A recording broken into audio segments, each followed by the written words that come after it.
Hi classmates! Sa tutorial na ito, matututunan ninyo kung paano gumawa ng simpleng logo using Canva. Buksan ang web browser at i-type lang ang canva.com. I-click lang ang login. Kung meron kayong existing account, you can log in with Google, log in with Facebook, or log in with Apple.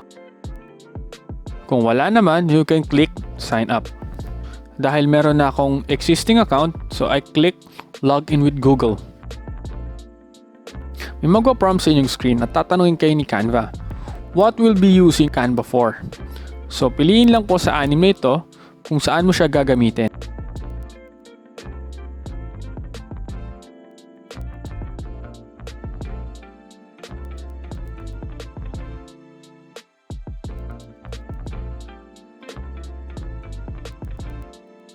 Dahil logo ang gagawin natin, so piliin natin ang logo. Mapupunta naman kayo sa editor. Dito may mga mapagpipilian. So ang ginawa ko, kinlik ko yung elements. From shapes, frames, lines, arrow, at marami pang iba.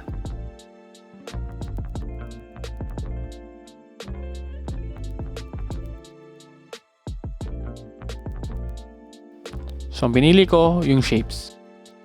Piliin lamang kung ano ang gusto nyong mga shapes para sa inyong logo.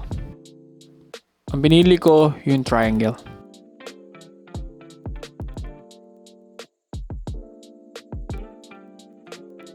Pinili ko yung black para makita natin kung ano yung kulay ng triangle ko. Rotate into 180.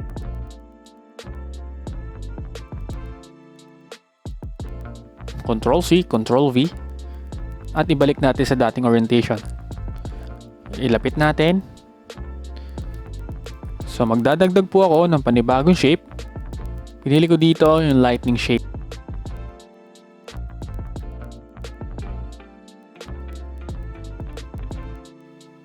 Yung default ay black. Dinuplicate ko siya via Ctrl C and then Ctrl V. Then yung isang kulay, ginawa ko siyang yellow. I-group natin siya, ilagay lang natin sa gitna. Ngayon, maglalagay na tayo ng text. So, piliin lang po natin sa gilid yung text. Pumili ng text na gusto ninyo para sa inyong logo. Ginawa ko dito, pumili lang ako ng isa. Pinalitan ko. Nilagay ko lightning waves.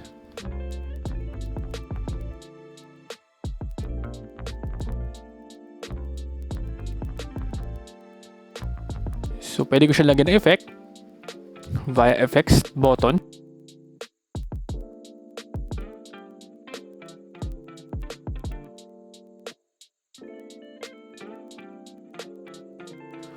Kung okay na ako sa design, click ko yung download. Then yung download button, hintay lang matapos at meron na akong nagawang logo. Papakita ko na sa inyo yung mga nagawa kong logo para meron po kayong references.